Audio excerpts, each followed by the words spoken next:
Tal como o cego havia dito, a casa ficava perto. Mas os passeios estavam todos ocupados por automóveis, não encontraram espaço para arrumar o carro, por isso foram obrigados a ir procurar sítio numa das ruas transversais. Ali, como por causa da estreiteza do passeio, a porta do assento ao lado do condutor ia ficar a pouco mais de um palmo da parede. O cego, para não passar pela angústia de arrastar-se de um assento ao outro, com a alavanca da caixa de velocidades e o volante a atrapalhá-lo, teve de sair primeiro. Desamparado, no meio da rua, sentindo que o chão lhe fugia debaixo dos pés, tentou conter a aflição que lhe subia pela garganta.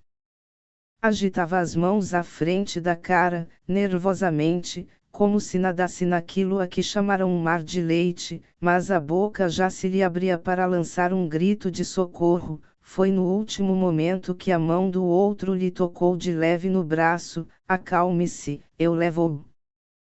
Foram andando muito devagar, com o medo de cair. O cego arrastava os pés, mas isso fazia-o tropeçar nas irregularidades da calçada. Tenha paciência, já estamos quase a chegar, murmurava o outro, e um pouco mais adiante perguntou: está alguém em sua casa que possa tomar conta de si? E o cego respondeu: não sei, a minha mulher ainda não deve ter vindo do trabalho, eu hoje é que calhei sair mais cedo, e logo me sucede isto, verá que não vai ser nada, nunca ouvi dizer que alguém tivesse ficado cego. Assim de repente, que eu até me gabava de não usar óculos, nunca precisei, então, já vê. Tinham chegado à porta do prédio, duas mulheres da vizinhança olharam curiosas a cena. Vai ali aquele vizinho levado pelo braço, mas nenhuma delas teve a ideia de perguntar. Entrou-lhe alguma coisa para os olhos, não lhes ocorreu, e tampouco ele lhes poderia responder. Sim, entrou-me um mar de leite. Já dentro do prédio, o cego disse: muito obrigado, desculpe o transtorno que lhe causei, agora eu cá me arranjo. Ora essa, eu subo consigo, não ficaria descansado se o deixasse aqui. Entraram dificilmente no elevador apertado, em que andar mora, no terceiro. Não imagina quanto lhe estou agradecido. Não me agradeça, hoje por si, sim, tem razão, amanhã por si. O elevador parou, saíram para o patamar. Quer que o ajude a abrir a porta? Obrigado, isso eu acho que posso fazer. Tirou do bolso um pequeno molho de chaves, tacteou-as, uma por uma, ao longo do denteado, disse: esta deve de ser, e, apalpando a fechadura com as pontas dos dedos da mão esquerda, tentou abrir a porta. Não é esta, deixe-me cá ver, eu ajudo-o. A porta abriu-se à terceira tentativa. Então o cego perguntou para dentro: estás aí? Ninguém respondeu, e ele: era o que eu dizia, ainda não veio. Levando as mãos adiante, as apalpadelas, passou para o corredor, depois voltou-se cautelosamente, orientando a cara na direção em que calculava encontrar-se o outro. Como poderei agradecer-lhe? Disse: não fiz mais que o meu dever, justificou o bom samaritano. Não me agradeça, e acrescentou: quer que o ajude a instalar-se, que lhe faça companhia enquanto a sua mulher não chega.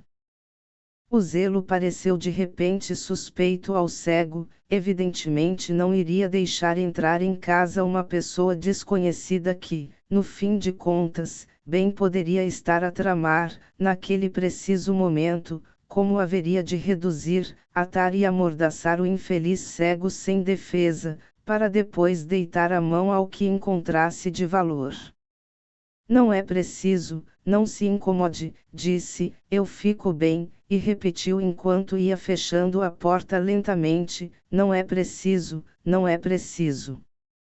Suspirou de alívio ao ouvir o ruído do elevador descendo. Num gesto maquinal, sem se lembrar do estado em que se encontrava, afastou a tampa do ralo da porta e espreitou para fora. Era como se houvesse um muro branco do outro lado. Sentia o contacto do aro metálico na arcada supraciliar, roçava com as pestanas a minúscula lente, mas não os podia ver, a insondável brancura cobria tudo.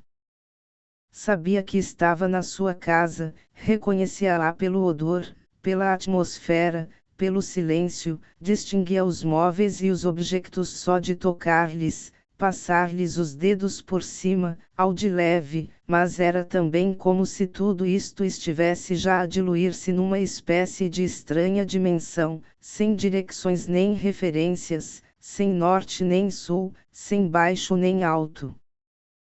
Como toda a gente provavelmente o fez, jogará algumas vezes consigo mesmo, na adolescência, ao jogo do e se eu fosse cego, e chegará à conclusão, ao cabo de 5 minutos com os olhos fechados, de que a cegueira, sem dúvida alguma uma terrível desgraça, poderia, ainda assim, ser relativamente suportável se a vítima de tal infelicidade tivesse conservado uma lembrança suficiente, não só das cores, mas também das formas e dos planos, das superfícies e dos contornos, supondo, claro está, que a dita cegueira não fosse de nascença.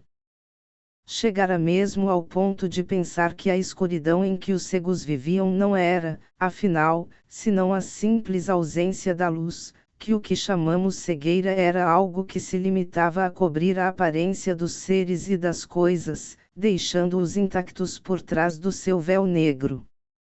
Agora, pelo contrário, ei-lo que se encontrava mergulhado numa brancura tão luminosa, tão total, que devorava, mais do que absorvia, não só as cores, mas as próprias coisas e seres, tornando-os, por essa maneira, duplamente invisíveis.